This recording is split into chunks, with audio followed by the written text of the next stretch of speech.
अवैध सर, एक चीज और समझो, अभी घोषणा पत्र का जिक्र राजाराम सर ने किया कि 48 घंटे पहले सर कांग्रेस भी लगातार कई सारी योजनाओं की गारंटी दे रही थी, भारतीय जनता पार्टी भी अपने हिसाब से कई योजनाएं कह रही थी, लेकिन 48 घंटे पहले घोषणा पत्र लेकर के आने का क्या मतलब है? आखिर क्यों 48 घंटे पहले को, बिल्कुल जो अंतिम समय है चुनाव प्रचार का, आप उसको चुना गया दोनों पार्टियों की तरफ से?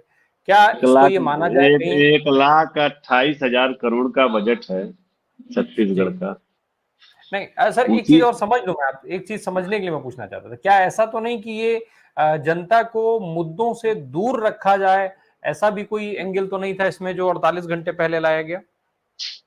भारतीय जनता पार्टी बहुत डरी हुई है, भयभीत थी भाई। अब ये बात तो हम लोगों को साफ दिखाई दे रहा है, भारतीय जनता पार्टी जान रही। देखिए, इस चुनाव में ना कई चीजें बड़ी गजब हुई हैं, बहुत अजीब अजीब चीजें हुई। उसको एकदम देखना पड़ेगा पॉलिटिकल साइंस के स्टूडेंट की तरह। जैसा कि मैं बार बार कहता रहा हूं कि पहले यह चुनाव मोदी जी के नेतृत्व में लड़ा जाना था। बाद में मोदी जी ने ठिकरा फोड़ दिया यहाँ के स्थानीय नेताओं के ऊपर। स्थानीय नेताओं ने की चालाकी, कहा कि अगर अगर हम हार जाएंगे तो मोदी तो हम लोगों को राजनीति खत्म कर देगा, पॉलिटिक्स खत्म कर देगा। नेता लोगों ने पूरे छत्तीसगढ़ में मोदी जी का बड़ा बड़ा कटआउट लगा दिया। मैं जब घर से यहाँ निकलता हूँ ऑफिस के लिए, तो 8 किलोमीटर दूर मेरा घर है। रास्ते में 6 बड़ा बड़ा कटआउट दिखाई देता है, जिसमें मोदी जी कहते हैं कि 1.5 लाख रोजगार देंगे, 2.5 लाख रोजगार देंगे। वो वही मोदी जी कहते हैं जो 2 करोड़ रोजगार का वादा किए थे। सोचिए, उसके नीचे खड़ा होकर युवा लोग जो हैं, अग्निवीर जो तैयारी कर रहे हैं, वो लोग क्या क्या बोल रहे हैं मोदी जी को, आप कल्पना करिए। तो हारेंगे तो किसके सर पर ठिकरा पड़ेगा? निश्चित है कि मोदी जी के सर पर ठिकरा पड़ेगा। तो नेताओं ने चालाकी की, छत्तीसगढ़ के बहुत समझदार हैं यहाँ के नेता लोग। अभी एक ब्रिजमोहन अग्रवाल जी है, मुख्यमंत्री के कैंडिडेट हुआ करते थे। रमन सिंह के पक्का माने माना जाता है कि एकदम हमेशा उनके अगेंस्ट में रहने वाले। और मोदी जी के साथ उनकी एक बड़ी घटना घट चुकी है कि मोदी जी को सोफे के पीछे जाके छुपना पड़ा था, जब दंगा फसाद शुरू किया था, बवाल शुरू किया था ब्रिजमोहन अग्रवाल जी ने। अभी 2 दिन पहले बहुत तेज हवा उड़ी कि रात को ये प्रचार प्रसार कर रहे थे, और एक मोहल्ले में उनको यहाँ के जो मेयर है, पूर्व यहाँ के वर्तमान मेयर एजाज ढेबर, तो उन्होंने आरोप लगाया कि ब्रिजमोहन जी ने कि हमको धक्का दिया गया, कॉलर पकड़ा गया, हमको मारने की साजिश थी। और साथ में ब्रिजमोहन ने यह भी कहा कि जब हमको धक्का दिया गया, मारने की कोशिश की गई, तो मैं एक मदरसे में घुस गया। राजा राम जी सुनिए, मैं मदरसे में घुस गया, मदरसे वालों ने जान बचाई, और उस मदरसे में मेरा आना जाना रहा है। तो रमन सिंह ने तुरंत कह दिया कि देखिए, यहाँ हिंदू मुस्लिम शुरू हो गया, यहाँ पे मुसलमान जो है हमारी पार्टी की छवि। मतलब भारतीय जनता पार्टी कोई अवसर छोड़ नहीं रही है, ये जान लीजिए। सब कोशिश कर रही है, हिंदू मुस्लिम ले आई अंत में। महिलाओं को 12,000 रुपया सालाना देने की घोषणा की है भारतीय जनता पार्टी ने। यह एक जगह है जहां पे भाजपा कांग्रेस से आगे है। यानी 1,000 रुपया महीना महिलाओं को देगी। और अगर आप कांग्रेस द्वारा दी गई योजनाओं को देखेंगे, तो मैं कल काउंट कर रहा था कि कांग्रेस क्या क्या दे रही है महिलाओं को। तो मैंने ये पाया कि कांग्रेस तो बिना कहे 4,000 रुपया महिलाओं को दे रही है। वो आपको महसूस होगा, मुझे तो खुद भी महसूस होता है भाई। मैं बहुत सीधी सच्ची बात बताऊं राजा राम भाई, कि मैं 6,000 रुपया महीना की दवाई खरीदता था, अब मैं 2,000 का खरीदता हूँ। तो 4,000 रुपया तो मैं बचाता हूँ। ये बात सच है, और छत्तीसगढ़ गवर्नमेंट के उससे बचाता हूँ। यह बिल्कुल सच है। वह बात अलग है, लेकिन बाकी जो आप कह रहे हैं कि 2 दिन पहले, दरअसल यह बात बिल्कुल तय थी कि कांग्रेस पार्टी भाजपा के बाद ही अपना घोषणा पत्र जारी करेगी। भाजपा ने जो घोषणा पत्र जारी किया है मोदी की गारंटी के नाम से, वह मोदी को फंसाने की साजिश है। मोदी जी को पूरी तरह से बदनाम करने की साजिश है कि अगर हार गए तो मतलब ये हुआ कि मोदी की गारंटी फेल हो गई। आप क्या कहेंगे राम प्रकाश जी? क्या ये मैं आप वो करूं कि 3 तारीख को, अगर मान लीजिए कांग्रेस पार्टी जीतती है, मैं कोई भविष्यवेता नहीं हूं, तो क्या 3 तारीख को आप कहेंगे कि छत्तीसगढ़ में मोदी की गारंटी फेल? आपको बोलना पड़ेगा, देश के अखबार भी लिखेंगे, टीवी चैनल भी दिखाएंगे, छत्तीसगढ़ में मोदी की गारंटी धड़ाम हो गई। तो दरअसल बहुत सोच समझ करके ये किया कांग्रेस ने। और देखिए, मैं आपको फिर से कह रहा हूं, गारंटी और घोषणा पत्र का महत्व नहीं है। छत्तीसगढ़ में जनता को केवल दो चीज का इंतजार था। दो घोषणाओं से चुनाव लड़ा हारा जीता जाएगा यहां पे। नंबर एक, कर्ज माफी करोगे कि नहीं करोगे। नंबर दो, धान का सबसे ज्यादा दाम कौन देगा। तीसरा कुछ नहीं।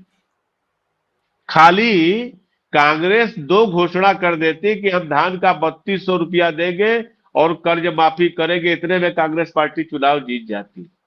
आप अंतर समझिए, नरेंद्र मोदी जी कर्ज माफी की घोषणा नहीं कर सकते। क्यों राजा राम भाई? अगर कर्ज माफी की घोषणा करेंगे तो पूरे देश में करना पड़ेगा ना भाई।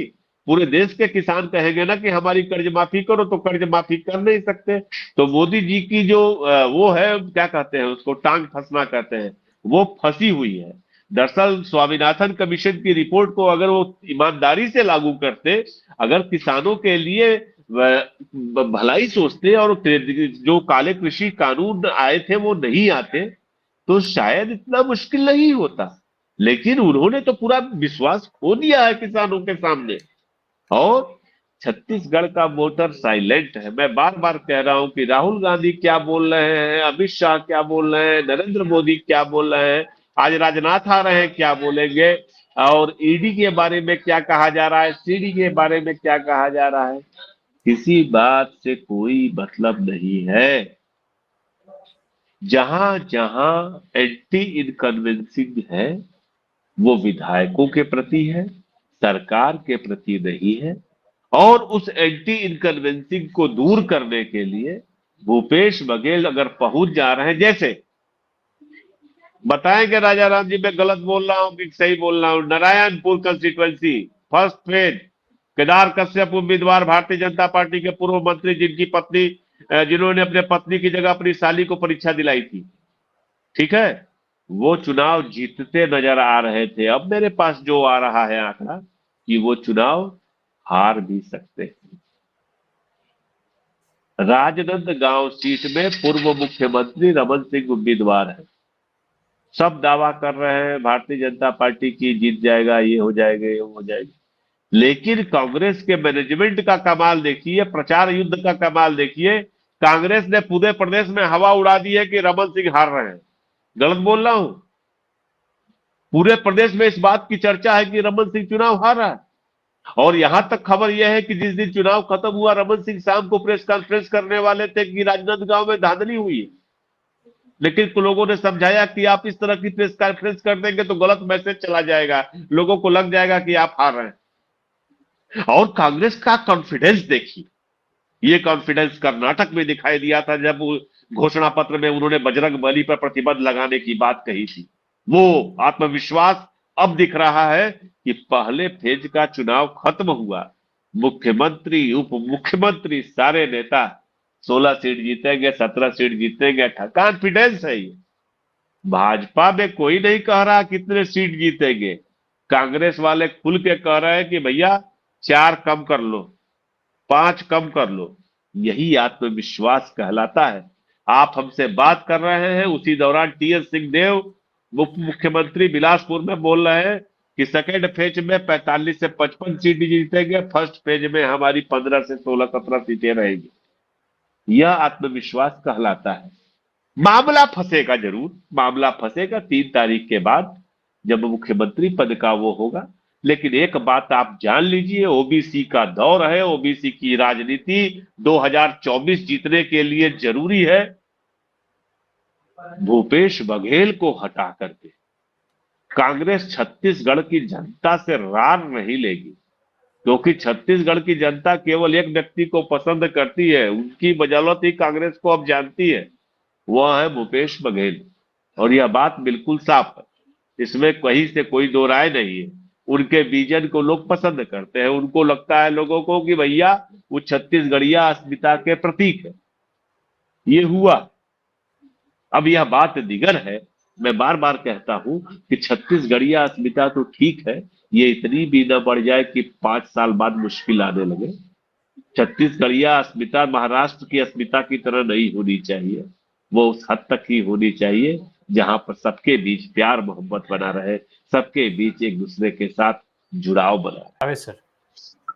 देखिए, सबसे बड़ी बात यह है कि भारतीय जनता पार्टी माने अजब तरह की किस्म की पार्टी है।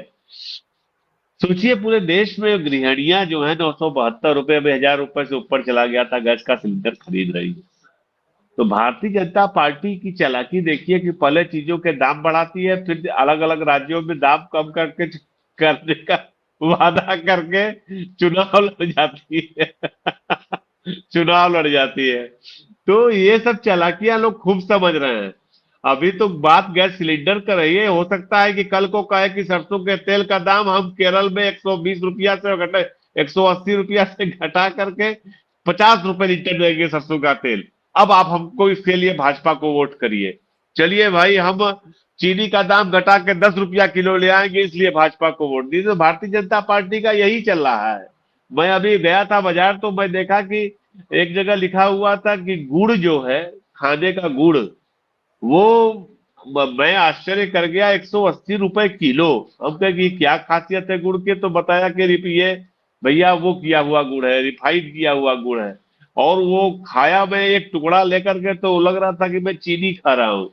तो हम कहे भैया ये कौन 180 रुपया किलो गुड़ है? तो मोदी जी कह सकते हैं कि अब ऐसा है कि 180 रुपया गुड़ है, ठीक है, हम आपको 20 रुपया किलो में गुड़ दिलाएंगे, लेकिन वोट भाजपा को करिए। तो देश में कृत्रिम तौर पे महंगाई बढ़ा करके 125 करोड़ की जनता को फंसा दिया गया। और सबसे शर्मनाक ये है भारतीय जनता पार्टी और नरेंद्र मोदी के लिए, भाजपा को चुल्लू भर पानी में डूब मरना चाहिए कि देश का प्रधानमंत्री कहता है कि 80 करोड़ की आबादी को अगले 5 साल तक हम मुफ्त राशन देंगे। ये उनका दिवाली का उपहार है इस देश की जनता के लिए। कितने शर्म की बात है। इससे ज्यादा शर्म की बात नहीं हो सकती कोई। वह रोजगार नहीं देंगे, आय के अवसर नहीं बढ़ाएंगे। अरे भाई, कैसी बात करते हो? देखिए, जब हम बात करते हैं छत्तीसगढ़ मॉडल की, तो बात दरअसल उसकी भी होती है कि किस तरह से छत्तीसगढ़ में रोजगार के अवसर बढ़े। ये बात आप कांकेर में जाकर, अब कांकेर एक छोटी सी जगह, एक कस्बा है, जिला भी है कांकेर में, कंस्टिट्यूंसी भी है।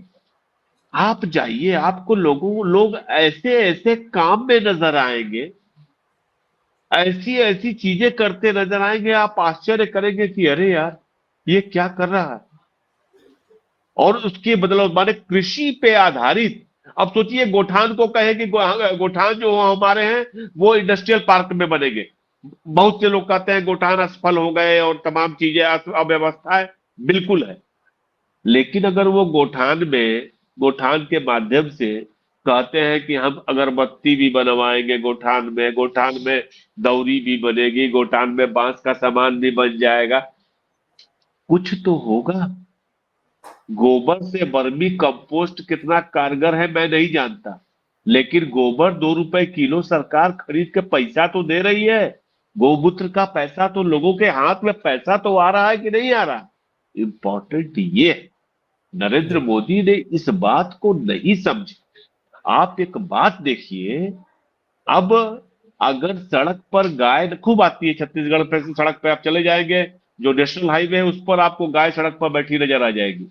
लेकिन जब सड़क पर गाय बैठी नजर आती है, तो छत्तीसगढ़ का रहने वाला राजा राम त्रिपाठी जब गाड़ी चलाते हुए गुजरते हैं, तो कहते हैं, एक बार जरूर बोलते हैं कि यार बताओ, इतना गोधन न्याय योजना कर रहे हैं लेकिन सड़क पे गाय है। आप समझ रहे हैं इसका मतलब? इसका मतलब कि गोधन न्याय योजना से इतनी उम्मीद बनी है, आपको जी उत्तर प्रदेश के किसान की तरह रात भर जाग करके अपने खेत की अगवानी नहीं करनी पड़ती है कि गैया बैल घुस करके हमारा पूरा खेत चढ़ जाएंगे। तो लोगों में एक बहुत तेजी के साथ एक वातावरण बना है। और राजा राम ने भैया, जयराम प्रकाश जी, एक जरूरी बात, छत्तीसगढ़ के मध्यम वर्ग, खाने पीने वाले वर्ग, पूंजीपति वर्ग, उद्योगपतियों को यह समझ में आ गया है कि छत्तीसगढ़ का भाग्य विधाता किसान है। और ये समझ में आना बहुत जरूरी था कि छत्तीसगढ़ का भाग्य विधाता किसान और आदिवासी है, और वही रहेगा। भूपेश बघेल ने ये साबित करके दिखा दिया है। जी और जी सच्चाई भी यही है कि किसान के पास पैसा है, वो शहर में पहुंच रहा है, तो शहर के लोगों को कमाई हो रही है, तो इसमें बुराई क्या है? जी। तो भारतीय जनता पार्टी की जमीन कमजोर है, भाजपा की जमीन इस इलेक्शन में कमजोर है, विश्वास नहीं है, आत्मविश्वास नहीं है। और आड़े तिरछे जो साजिशों से चुनाव थोड़ी ना जीता जाता है भाई, कि आप साजिश करके ईडी सीडी ला करके, ऐसा बहुत आए बहुत गए 13-22 तिकड़म करके चुनाव चुनाव पॉलिटिक्स से जीता जाता है। जनता के साथ जुड़ के कनेक्शन स्टेब्लिश करके जीता जाता है। इस तरह के झूठ मूठ फर्जी बिना बात का, जिसका जनता को कोई मतलब नहीं, जनता जन्मे नहीं करती ईडी क्या है, कौन है ईडी, पब्लिक को यहाँ के नहीं पता ईडी क्या है।